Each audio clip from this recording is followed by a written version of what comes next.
అయితే దివాలా తీసింది తెలంగాణ రాష్ట్రం కాదు కాంగ్రెస్ పార్టీ అంటూ నిప్పులు చెరిగారు బీజేపీ ఎంపీ ఈటెల రాజేందర్. టీవీ9తో ప్రత్యేకించి మాట్లాడారు ఈటెల రాజేందర్. సీఎం రేవంత్ పై ఘాటు వ్యాఖ్యలు చేశారు. ఆయన నెలకు 20,000 కోట్ల ఆదాయం వస్తూ ఉంటే దివాలా తీసిందంటారా అంటూ మండిపడ్డారు.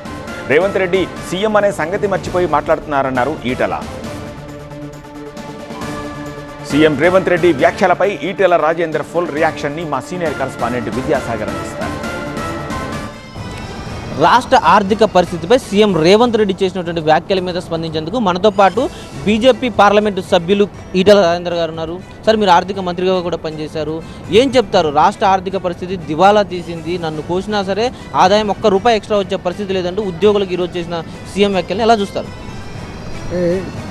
ముఖ్యమంత్రి గారి మాటలు విన్న తర్వాత తెలంగాణ ప్రజలు ఎప్పుడూ ఒకటి మాట్లాడుకుంటారు, మాటలు కోటలు దాటితే కానీ కాళ్ళు తంగెళ్ళు దాటవని.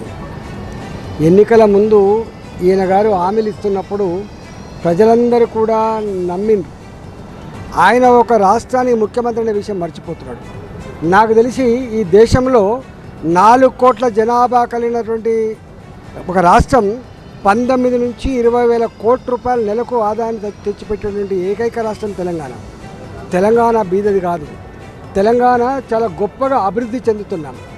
అనేక రకాల వ్యాపారాలతో విలసిల్లేటువంటి హైదరాబాద్ని కాంగ్రెస్ పార్టీ వచ్చిన తర్వాత ఇవాళ శని దాపురించినట్టుగా వాళ్లకు చేతకాక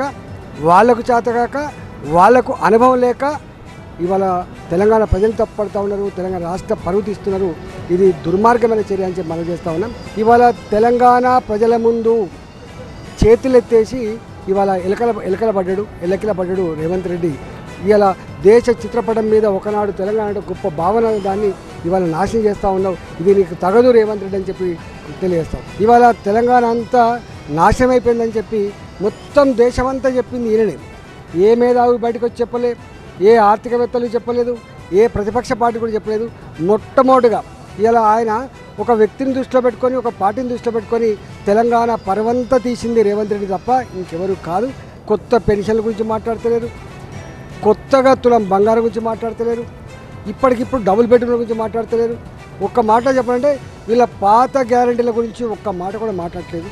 మాట్లాడుతుందల్లా ఉన్న వాటినన్నా సక్రమంగా ఇవ్వమని చెప్పి కోరుతుంది తప్ప లేని వాటిని అడుగుతలేరు.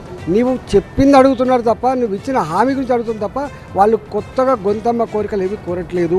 తెలంగాణ పరువు తీస్తున్నది ఇలా ముమ్మాటికి రేవంత్ రెడ్డి గారు, కాంగ్రెస్ పార్టీ పరువు తీస్తుంది. చివరిగా ఒక్క మాట చెప్పండి, మీరు ఆర్థిక మంత్రిగా పనిచేశారు. సీఎం రేవంత్ రెడ్డి అప్పు పుట్టడం లేదన్నారు. మీరేమైనా సలహాలు ఇస్తారా? అప్పులు తెచ్చుకోవాలంటే ఏ విధంగా చేయాలి? ఆర్థిక పరిస్థితి మెరుగుపడేందుకు ఏమైనా సలహాలు ఇస్తారా ప్రభుత్వానికి?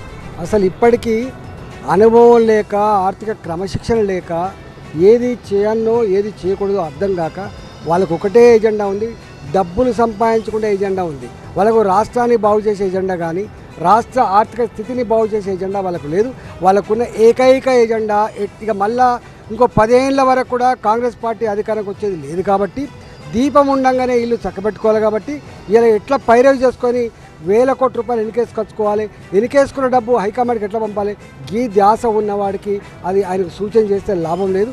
ప్రజల సమస్యల మీద అడిగేవాళ్ళని దోచుకొని నిలబెట్టే ప్రయత్నం చేస్తున్నారు. దీనికి చరిత్ర క్షమించదు కాంగ్రెస్ పార్టీ అని చెప్తుంది. కెమెరామెన్ శ్రీధర్తో విద్యాసాగర్, టీవీ9 హైదరాబాద్.